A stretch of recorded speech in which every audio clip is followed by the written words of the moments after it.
nhớ dùng trò dùng này thì cái tên cha ông lòng thì sẽ được nó đặc là chỉ của công men của yêu yêu đặc là cho sẽ được ông lòng so thế so sự hay so thế kế xin đầu xin tua nhớ cho họ thế chơi Ukraine đối với gì nhớ trong hốt thì y lúc cầu y lì trong Asia nên gặp bé ở giờ nằm mò cho nó chứ họ thế chơi Russia tàu tờ lo hay tia lỡ tàu xí là cho tút trò xí tê phỏ lo ở mua giò thiết tua mù đế tua một trong tới chơi Ukraine xử lý lấy tua mua cầu gì thay trả họ tới chơi Ukraine số thay trả ở lấy tuần tới khu trâu trở lên họ phía ở lấy tàu tua một rồi no thiết khỏi lấy tua rồi no vì ta lo tới chơi Ukraine tàu tua lấy tụ cho ở đâu bìa ta thế chỉ là khu tàu tua tên go của nhau cho họ lưu hiện xử đúng cho nó chứ họ tới chơi Ukraine tàu tờ lo hay thì khó kế ui lá xe tôi rồi no lấy tàu tua đi chỉ cho tờ lúc một sự họ lo tôi một trò họ tới chơi Ukraine ta chỉ lấy khu tàu giải mua lấy cho tờ lúc lại họ kế lấy tôi rồi no khu uo trâu lấy tàu thắt trả họ tới chơi Ukraine tàu bùa chua sự trò là đây chơi lúc tờ xó trò là đây chơi đây uo trò này sẽ bị sẹn chỉ mua đây hào thía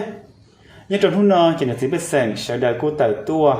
tỏ theo gà tê thông tê chờ chủ đề uống bỏ tao hay để dùng gà tàu đề cho tôi tỏ đề chỉ từ chủ đề ngay cho mùa hậu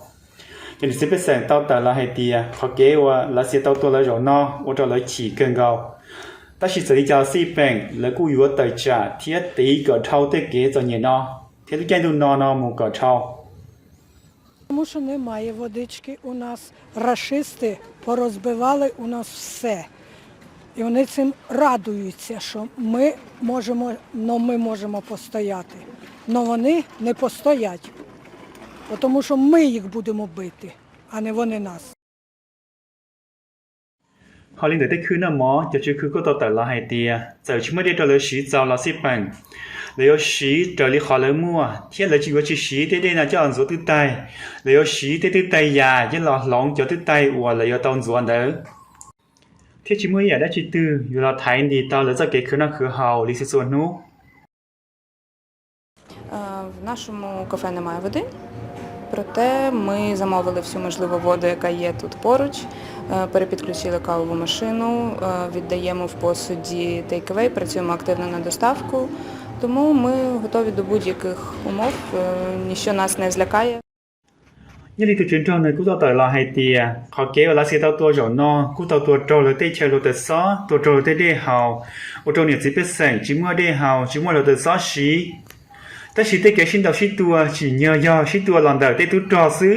chỉ nhờ tê chơi là xe, yếu muốn này chỉ biết sành, cho là ua lúc họ pia, là xe tao ua trong này chỉ biết sành, giỏi nhẹ, chỉ mua là tê xó xí, yếu ua trong lần trâu tê cái no, hàng lì. I have a feeling the Russian aggressors want to freezing people in this winter.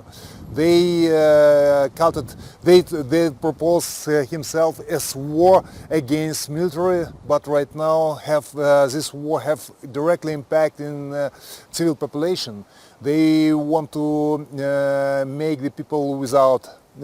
heating, without water, without electricity. In the winter they want to freezing the whole population in our hometown. It's genocide. It's no another word. Như Putin có chuyện to hành gì hay tia, họ là tôi thích chơi Ukraine rồi no, chưa tôi đi thì là tới xót xứ, chẳng xuống đâu lúc họ phiền, đâu chán đâu già, hoặc là do tôi là do tận đến ăn gì, giờ lên tới chung nhật thì cái đứa cha sợ đời, biết bỏ tao hay tia tới chơi Ukraine, cho yếu chỉ sáu sợ sai nào đi, biết mà xin chỉ đùa, sẽ để nhau sống.